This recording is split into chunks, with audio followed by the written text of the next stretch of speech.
네, 안녕하세요. 여기 와주셔서 감사드리고요. 어, 방금 그 설명해 주셨듯이 지금 오늘 발표를 하려고 하는 거는 제가 지금 개인전을 하나 진행을 하고 있는데 그 개인전의 작업과 그것을 이제 뭐 준비하고 실행하고 하는 모든 과정들 속에서 이제 생각하게 됐던 문제들을 좀 정리를 해본 거예요. 그래서 기본적으로는 이제 소리와 공간에 대한 문제들이고 그리고 이제 그것을 문제 삼아서 생각을 했을 때 계속 뻗어나오는 어떤 여러 가지 왜 이 일이 이렇게 되었는가라는 뭐 나름의 이제 분석일 수도 있고요. 그 그냥 어떤 확인할 수 없는 어떤 가설 같은 것이 될 수도 있을 것 같다고 생각을 합니다. 우리가 이제 보통 여기도 마찬가지인데요. 그 음악 청취를 목적으로 만들어진 공간에 대한 어떤 경험들을 좀 떠올려 보면은 대부분 몇 가지 고정된 조건이 있음을 확인할 수가 있습니다. 청취자 혹은 관객이 그 무대라는 공간에 그 한 방향으로 시선이 이렇게 향하게끔 공간이 조성돼 있고 시선이 고정되는 영역을 중심으로 좌우에 스피커가 설치되어 있고 그 거기서 출력되는 음향의 방향이 이제 관객을 향해서 그러니까 청취자를 향해서 방향이 이렇게 결정이 되어 있는 거죠. 근데 이제 여기서도 마찬가지인데요. 지금 여러분들이 이 공간으로 들어오시면서 뭐 지금 목적이 음악 청취는 아니지만 하여튼 공간에 들어오시면서 너무나 자연스럽게 어떤 본인이 앉고자 하는 자리를 선택하지만 그 방향 자체는 지금 다 이쪽으로 향하게 되잖아요. 그것이 하나의 이제 조건이라는 거고 그렇기 때문에 스피커가 여기도 보시면은 좌우로 따로 설치가 돼 있어요. 그리고 결국 제가 말하는 소리는 사실 저는 여기서 말을 하고 있는데 제가 여기서 말하는 거 잘 들리시나요? 아마 뭐 지금보다는 잘 안 들리실 거예요. 근데 실제로 제가 지금 이렇게 말을 하는 거하고 이렇게 말을 하는 것 사이에 차이가 있습니다. 저는 그게 굉장히 좀 크게 느껴지는 편인데요. 결국은 제가 이렇게 말을 할 때는 공간의 잔향들이 사실 더 많이 섞이게 돼요. 그리고 이렇게 얘기를 하면은 이것도 섞이는 거는 마찬가지인데 뭔가 더 인위적인 조작에 의해서 발생하는 효과라는 거죠.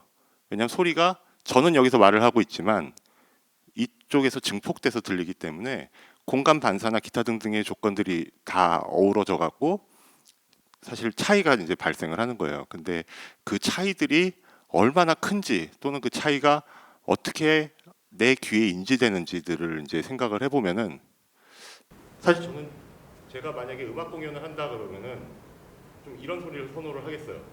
이런 음향 상태, 관객과 뭐 이런 과정들이 이걸 선호를 하겠는데 여기 와서 진짜 공연하려고 그러면 이제 연결을 해서 지금 이 상태로 듣게 되신다는 거죠. 일단 그런 차이들이 있고 저한테는 그게 어떤 굉장히 강력한 조건으로 작동을 한다는 거예요. 분명히 그 당대 가장 보편적으로 안정화된 음향적 조건을 음향적 조건으로 발전해 왔기 때문에 이런 구성이 생기는 거죠. 그러니까 이것이 이러한 구성이 사실은 제일 안정적이라는 거예요. 그리고 근데 이제 우리가 어느 시점 이후로는 바로 이 안정화된 조건이라는 게 다른 음악적 가능성을 시도하려고 하는 경우에는 또 하나의 제약이 되는 겁니다. 그러니까 아까 예로 들었던 제가 앞에서 노래를 부르고 또 다른 한 명이 저 뒤에서 노래를 한다고 했을 때 들리는 소리가 들려오는 방향도 틀릴 거고요.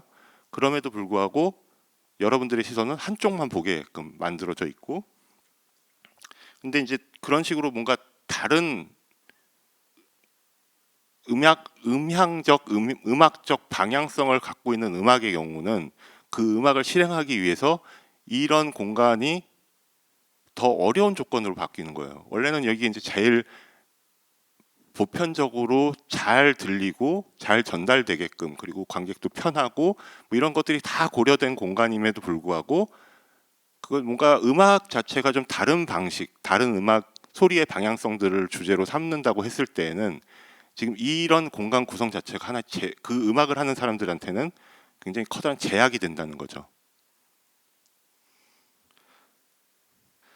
소리가 향하는 방향이 이 이야기의 이제 가장 뭐랄까요, 그 기본이 되는 이슈라고 할 수 있을 것 같은데, 소리가 향하는 방향이 음악적인 이유로 관객의 전방, 그러니까 관객 여러분들 앞에 제가 있는 이 자리 전방에 좌와 우가 아니라 저 뒤에 후방에 좌와 우 또는 전방도 후방도 아닌 방향에서 소리가 들리기를 필요로 하는 음악을 생각해 볼 수 있는데요.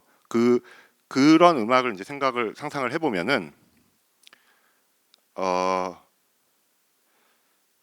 지금 이러한 조건에서는 안정화된 조건 안에서는 그것을 실행하려고 이제 어떤 그런 음악을 생각하는 것에서 실행으로 변환을 하려고 하면은 바로 이 안정화된 조건이라는 이유로 그 실행이 굉장히 어려워지게 되고요. 그래서 음악 전용 공간에 음향 시스템이 이미 고정돼 있고, 앞서 말씀드렸던 것처럼 그 소리의 방향성을 음악의 중심적인 주제나 목적으로 다루고자 하면은 고정된 모든 음향 시스템을 해체하고 좀 재구성을 해야 돼요. 그러니까 지금 스피커가 저기 이렇게 매달려 있잖아요. 고정이 됐다는 거예요. 그래서 소리가 저쪽 뭐 뒤편 그리고 이 앞에서 이제 여러 방향에서 소리가 나오게 하려면 저 스피커들을 다 떼어내 갖고 필요로 하는 자리에 재배치를 전부 해야 된다는 거죠. 그러면 어느 정도는 가능해질 수는 있는데 그 노동을 해야 되는 문제가 또 다르게 발생을 하는 거예요.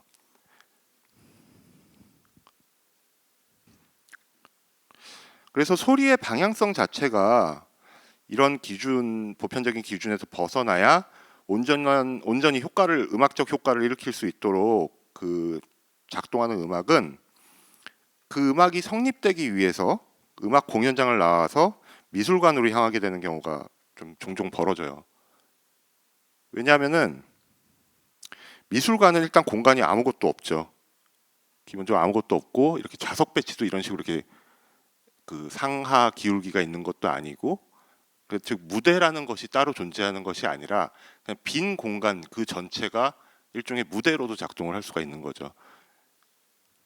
그래서 어떤 그런 공간적인 조건이 다르기 때문에 뭔가 그 소리의 방향을 재구성하거나 다르게 구성하는 이러한 조건에서 벗어나서 완전히 다르게 구성될 수 있는 음악을 작곡을 한다고 하면은 사실 이런 공연장보다 미술관을 들어가는 게 비용적인 문제나 노동적인 문제에서도 훨씬 편해요. 쉬워지고. 그런데 이제 여기서 문제가 발생을 하는데요.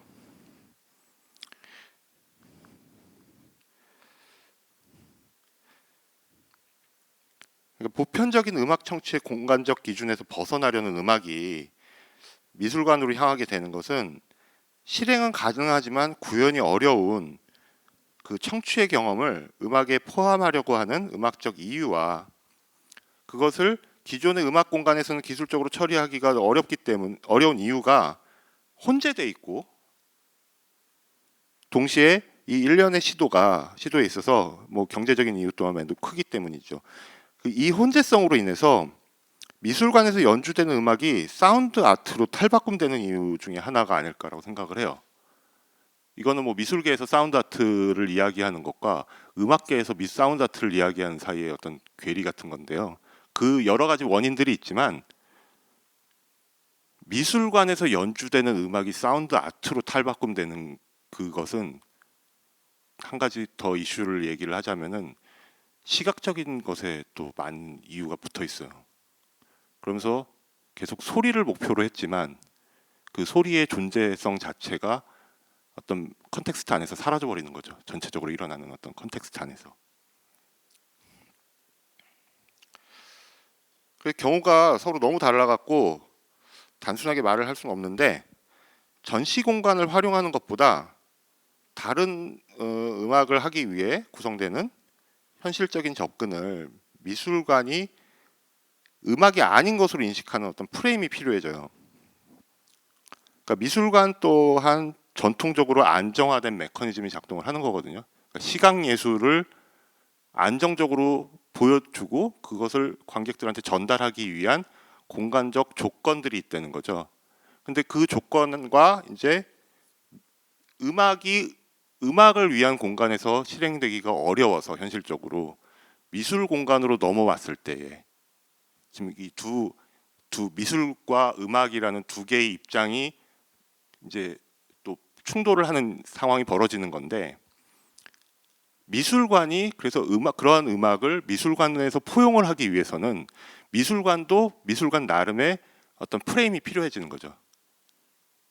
그렇기 때문에 이제 또 사운드 아트라는 말이 필요해지는 거기도 하고요. 그리고 우리는 그 미술관은 이제 이렇게 얘기를 할 수 있을 것 같아요. 우리는 음악 연주를 하는 게 아니라 사운드 아트를 제시하고 있는 거다. 이런 식의 프레임이 필요해지는 거죠.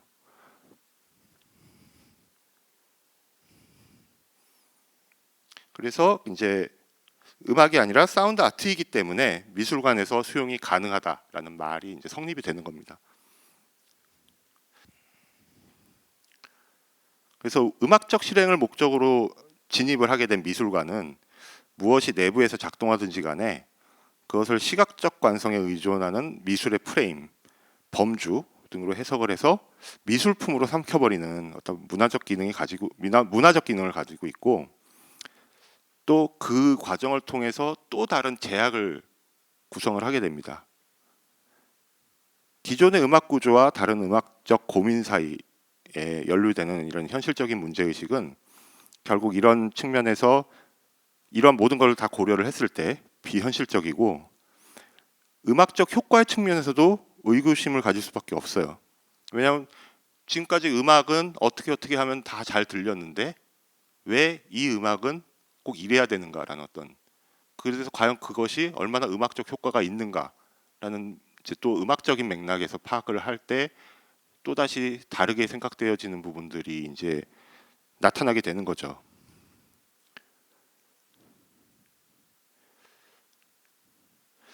그래서 결국은 소리의 방향성이 주제인 음악은 도대체 무엇인가라는 질문이 가능해질 거고요. 이제 다른 것을 생각했다는 다른 음악을 생각했다는 이유만으로 그것을 생각하고 실행하는 것 자체가 그 자체가 어떤 또 다른 정치성의 맥락을 좀 등장시키는 일이 된다고 생각을 해요. 그러니까 상황이 그러다 보니까 음악을 만드는 입장에서도 음악은 좌와 우의 구분과 변화만 좀 선명하면은 더 질문하기를 멈추고, 그런 만큼 비평가들의 기존의 음악 구조, 문화사를 바탕으로 하는 것이 아니라 음악 그 자체의 실질적인 진료인 소리가 지니는 그 고유한 역량에 대한 비평 능력이 좀, 저 개인적인 사견인데요, 좀 심각하게 저하됐다라는 그런 생각을 좀 하고 있습니다. 그래서 이제 되게 그런 복잡다단한 문제들이 이제 발생을 하고 있고, 사실 시각적으로는 뭐 특별할 게 없잖아요. 근데 음향적으로는 너무나 많은 문제들이 발생을 하고 있고, 그 이슈들을 들을 수 있느냐 아니면은 그냥 안 들린 거로 생각하고 마느냐의 차이가 굉장히 크게 여겨지는 것 같아요. 그래서 이제 이걸 좀 이런 고민들이나 앞서 말씀드렸던 이제 생각들을 좀 계속 확장을 하다 보면은 음악뿐만이 아니라 우리가 아는 다른 장르에서도 각각의 장르가 가지고 있는 어떤 발전 과정은 가장 적절하고 안정화된 공간 시스템을 구축하게 되고, 그러한 장르의 전용 공간이란 해당 장르가 기본적으로 필요로 하는 구조와 기능의 역사적인 반복 작용에 따라서 구성이 됩니다. 즉 용도가 정해진 공간은 그 공간 자체로 누적된 경험과 시간의 공간이고, 그 공간은 자신에게 정립된 모든 규칙을 끝까지 유지하려고 합니다. 따라서 그 하나의 장르적 작업이 전용 공간이 아닌 다른 공간을 활용한다고 하면은 이를 어떤 제약 조건으로부터의 해방으로 판단하기도 쉬운데요. 그러니까 미술관에 요새 이제 영상 작품이 많이 상영이 되잖아요. 그러면서 이제 예전에는 극장에서 상영됐을 작업들이 또 미술관으로 이제 옮겨와서 어떤 영상 미술 작품으로 이제 소비가 되는 거죠. 이해가 되고. 근데 그거를 이제 영화 극장이라는 어떤 그런 매우 유사한 형태의 그런 정해진 프레임에서 벗어나서 미술관으로 가는 것. 그러니까 관객이 이제는 내가 보고 싶은 각도에서 영화를 볼 수가 있고, 내가 보고 싶은 시간 동안만 볼 수가 있고, 또 왔다 갔다 하면서도 볼 수가 있고, 어떤 그런 것들을 일종의 어떤 해방으로 표현을 하는 경우도 좀 많이 봤는데요. 그런 제약 조건으로부터의 해방으로 판단하기는 쉽지만, 사실 이 판단하기 쉬움 그 자체도 좀 매우 표피적이고, 시장 변화에 따른 어떤 판매 가능한 이익 개념이라는 점을 좀 생각해 볼 필요가 있을 것 같다고 생각이 들었어요, 저는. 그래서 실질적인 해방은 이제 단순히 공간이 바뀌고 감상자의 공간 내 위치 선택도를 높인다고 해서 발생하는 게 아니라, 이 모든 차이들, 아주 세세한 차이들, 공간에서 발생할 수 있는 이 모든 조건들과 그 조건으로부터 발생하는 그 무한하게 느껴질 정도로 수많은 그 객체들의 변화를 우리가 되게 꼼꼼하게 이제 느낄 수 있을 때, 그리고 그러니까 이제 해방의 감각이라고 말하는 거는 그냥 우리한테 어떤 형태로 일방적으로 주어지는 것이 아니고, 공간이 이제 변해서 작품 위치가 변해서 작품의 설치가 변해서 그냥 제공되는 게 아니라, 그것을 감상하는 우리가 그러한 변화들에 스스로 개입을 해서 그 어떤 여러 가지 변화들이 발생을 하고 변이가 발생을 하는데, 그 어떤 그 변화들을 꼼꼼하게 인지하고 그것이 어떻게 왜 그렇게 작동하는지를 생각할 수 있을 때 비로소 좀 우리들 개개인이 좀 더 어떤 해방의 감각이라는 거를 생각할 수 있게 되지 않을까, 저는 좀 그렇게 생각을 합니다. 그러니까 완전히 이런 조건으로부터 벗어나서 완전히 다른 생각을 하는 거, 그건 또 사실 음악적으로 이런 공간의 제약을 벗어나서 완전히 다른 음악을 상상한다는 것 자체도 사실 되게 어려운 일이거든요. 그리고 제 개인적으로는 그것을 벗어나려고 했더니 미술관에 붙잡혀 들어가는, 이 미술관이라는 조건 안으로 다시 잡혀 들어가는 이 메커니즘에서 저도 아직 탈출을 못했다는 거. 그래서 결국은 또 그런 문제들에서 내가 또 어떻게 반응하고 어떻게 다르게 생각하고, 그러면 또 다르게 작동할 수 있는 어떤 음향적 조건들을 생각을 할 수 있는지, 그리고 그런 것들을 만들어낼 수 있을지, 이제 계속 그런 것들을 생각하는 문제가 되게 기본적으로 중요한 어떤 인식의 문제라는 생각이 많이 들었어요. 뭔가 본격적으로 이야기를 하기에 앞서서 제가 어떤 방식의 청취자였는지를 조금 말씀드리는 게 저희의 대화의 시작점을 말씀드리는 데 좀 도움이 될 것 같은데요. 저는 류한길 선생님이 계속 겪고 있는 이런 여타의 어려움들로부터 가장 멀리 떨어진, 그러니까 가장 안정화된 음향적 공간에서 음악을 향유해 오던 음악 문화를 가장 많이 듣고 자란 사람이었어요. 예컨대 뭐 서양 전통 음악, 뭐 고전적인 콘서트홀, 음악을 위한 공간들이 굉장히 세분화되어 있는 음악 문화죠. 그래서 그런 음악 문화 속에서 일단 음악 문화를 체화해 왔고, 그 다음에 이제 지금 동시대의 어떤 소리를 가지고 음악을 만들어 나가는 다양한 작가분들을 만나면서 그런 제가 가지고 있었던 원형적인 감각이라는 것이 얼마나 지엽적이고 혹은 다른 음악들을 배제하는 종류의 관습이었는가를 다시 되돌아보고 있는 청취자여서, 아마 오늘 제가 이제 선생님의 말씀을 듣고 느낀 바들 혹은 질문하고 싶은 것들이 어쩌면 가장 안정화된 공간에서 형성된 경험을 바탕으로 할 수도 있을 것 같아요.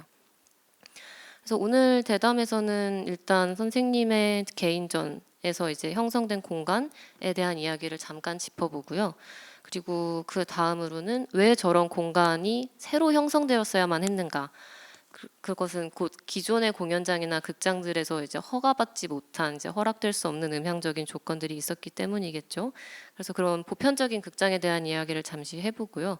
그다음에 예산과 노동의 문제가 정말로 어떤 종류의 얼마만큼의 어려움을 불러일으키는지, 그런 것들을 이제 다시 한번 돌아서 마지막으로는 이제 소리의 방향에 대한 이야기를 하면서 오늘 대담을 좀 진행해 보도록 하겠습니다.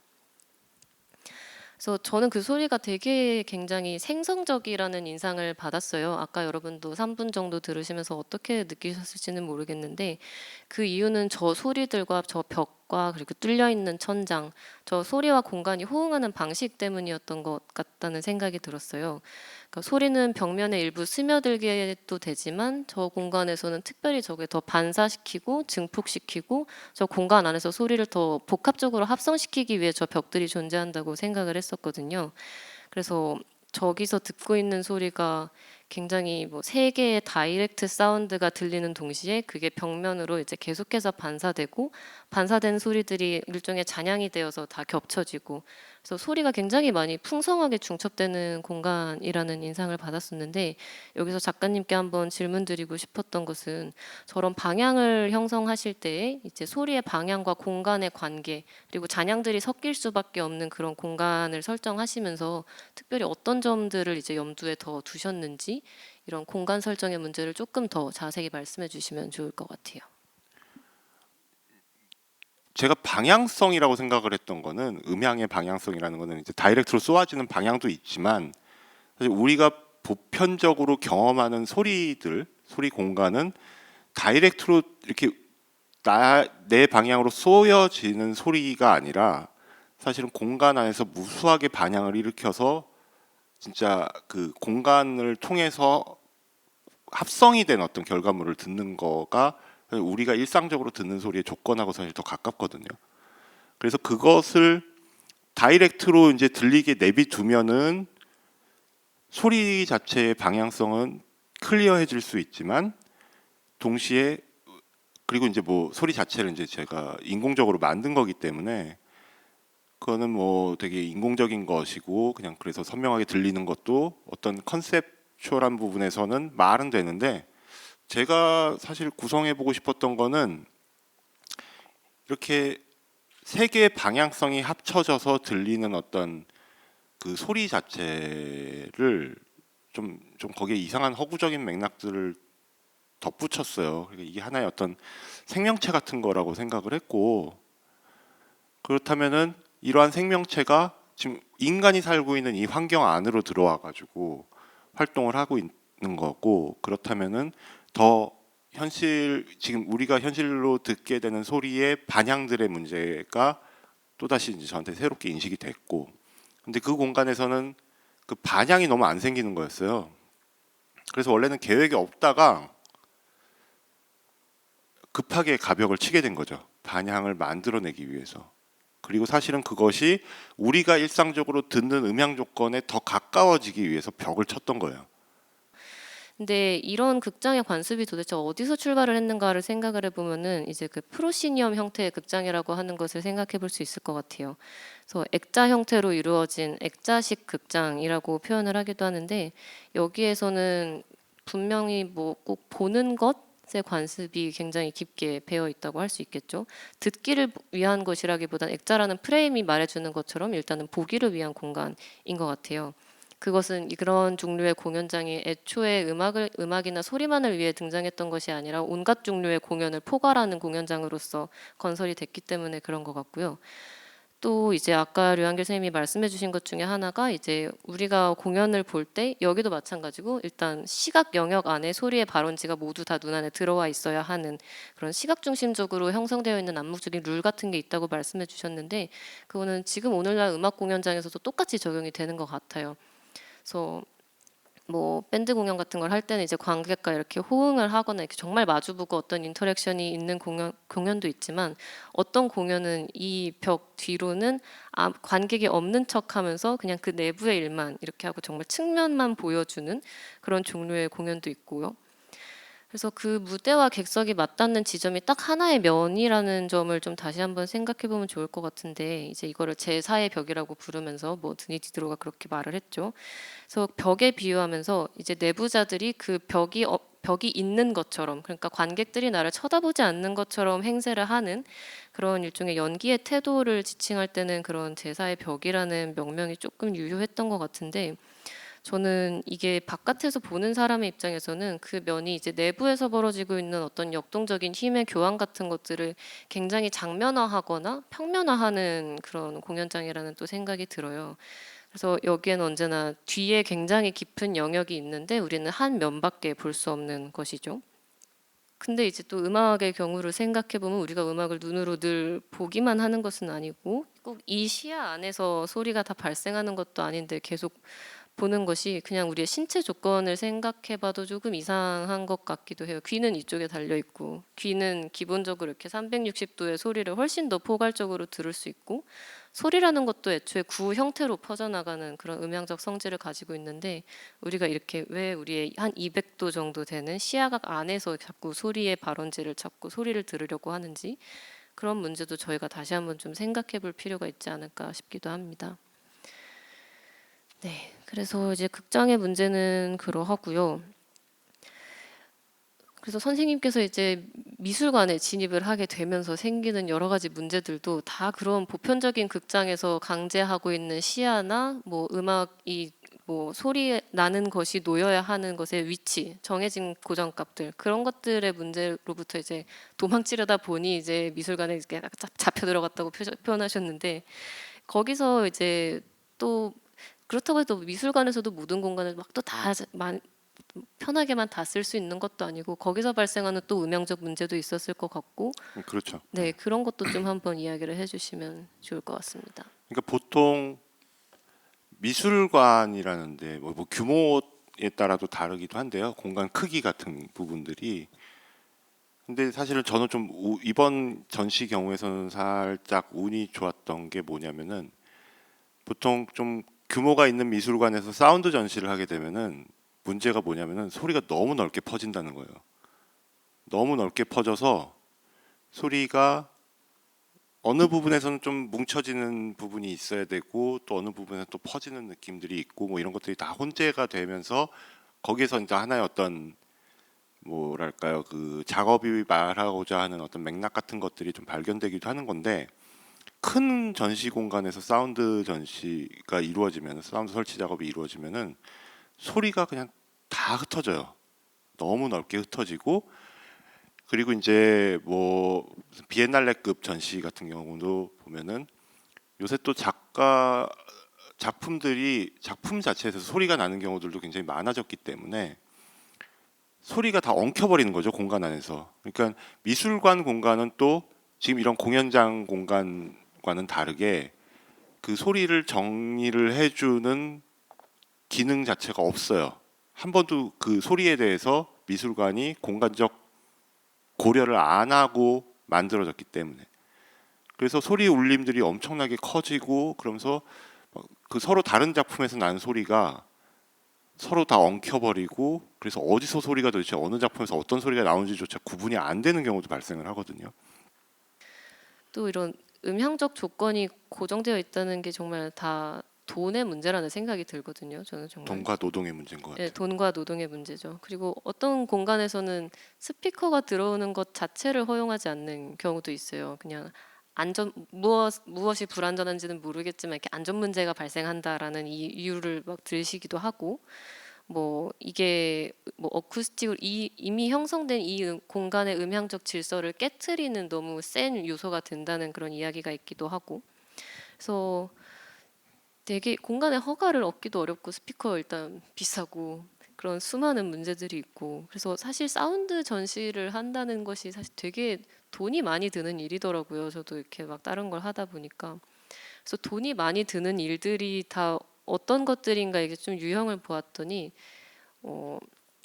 그 공간에서 가장 불안정적인 매체를 사용하는 것들 이런 것들이 돈이 제일 많이 들더라고요. 그래서 예컨대 그냥 이렇게 하나의 물성을 지닌 애가 그냥 들어와서 걸리기만 하는 것은 별다른 이제 임차 장비도 필요하지 않고 그냥 그 친구 와주면 되는 문제인데 이제 장비도 필요하고 그 음향을 위해서 벽도 건설해야 되고 이런 거는 그 작업을 위한 디폴트 값이 아예 존재하지 않는다는 이야기이기도 하거든요. 말씀해주신 거에 대해서 조금만 더 부연을 하자면은 너무 소리들 이렇게 가까이 붙여놓는 것도 문제죠. 이게 그냥 작가와 작가 사이의 배려 차원의 문제가 아니라 음향학적인 것에 대한 이해의 문제랄까? 그러니까 네, 소리는 정말 멀리 가잖아요. 네네. 1초에 340m를 가는데 음속이라는 것이 기본적으로 그렇게 멀리 갈 수 있는 소리들을 너무 가까운 거리에 배치를 해놓는 것 자체가 일단은 넌센스인 네. 것인데 그게 이제 합의가 잘 안 되어 있는 게 되게 소리를 다루는 작가들에게 엄청 큰 난점으로 그러니까 작용하는 것 같아요. 그때도 이제 그런 문제들이 벌어지니까 작가들이 또 작가들 나름대로 이제 좀 더 잘 정리가 되기를 서로 바랄 거 아니에요. 그러면 이제 그 단계에서 이제 큐레이터십이라는 게 발생을 현장에서 큐레이터십이라는 게 발생을 해야 되는데 그때 이제 그 큐레이터가 몇 분이 계셨는데 거기서 이제 하는 얘기를 제가 그만 듣고 말았어요. 그런 경우가 발생했을 때 큐레이터들이 어떻게 이야기하는가? 뭐라고 그랬냐면은 우리는 이런 작가들의 소리들 작품들이 이렇게 서로 충돌하는 그런 모습, 충돌의 어떤 효과들을 보여주고 싶었던 거다라고 이야기를 했어요. 사운드 아트라는 이름으로 이제 소리가 전시가 되거나 아니면 이제 영상 작업 그 영상을 프로젝션하는 단계에서 이제 그 음악도 같이 나오는 사실은 그 어떤 음악을 사용한다라는 게 그 뭉침의 원인 중에 하나예요. 되게 큰 원인 중에. 그러니까 우리가 이제 음악이라고 했을 때 그러니까 음악으로 귀에 잘 인지되는 또 주파수 영역이 있어요. 그 주로 사용되는 주파수 영역이 있는데 영상마다 음악을 이제 다 틀면은 음악은 다른 음악이라고 해도 그 사용되는 주파수의 평균적인 그 영역이 유사한 데가 너무나 많기 때문에 더 엉키게 들리는 거죠.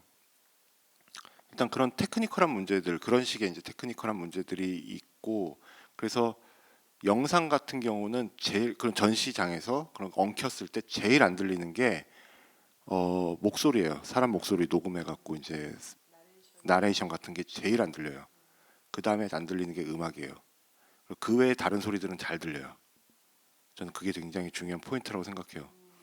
한편으로는 이게 전시라는 포맷으로 다 껴안을 수 있는 것인가라는 좀 근본적인 생각도 들어요. 그러니까 이게 공간을 공유하는 개념이잖아요. 근데 그리고 거기서 당연히 시간도 계속 동시적으로 이제 흐르고 있고 근데 공연의 관습을 생각해 보면 거기서는 시간을 준단 말이에요. 공간을 계속 바꿔치기 하고 그래서 이게 이미 그런 어떤 퍼포머티비티를 이제 이미 많이 껴안고 있는 것들이 상당수가 미술관에 들어왔는데 이거를 꼭 같은 시간 안에 꼭 해야 되는가 하는 생각도 한번 해보는 게 필요할 수 있겠다. 왜냐면 거의 공간 개념으로 생각하니까 다른 종류의 뭔가 필터가 필요하다 이런 생각도 좀 들어요. 소리를 이해하는 것을 좀 뭐랄까요, 그냥 개념적이거나 이론적이거나 피상적으로만 이해를 하기보다는 사실 본인이 여러 방향에서 청취의 경험들을 갖추었을 때 사실 작품들을 배치하는 것도 꼭 어떤 이론적인 게 아니라 자기가 경험에서 체득하고 있는 청취의 경험들이 발휘가 돼야지 사실 일이 잘 돌아가거든요.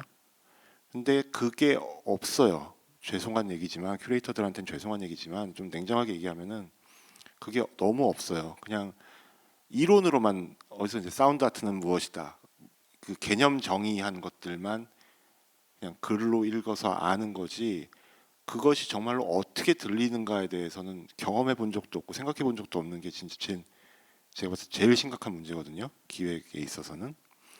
그러니까 이런 거예요. 뭐 유명 작가의 사운드 아트 작업을 초대를 했어요. 유명한 작품을 초대를 해놓고선 사운드 시스템은 전혀 거기에 맞지 않는 거로 설치를 해놓고 그냥 유명 작가의 작품이니까 경험하십시오. 그냥 이렇게 가는 것도 사실 되게 문제고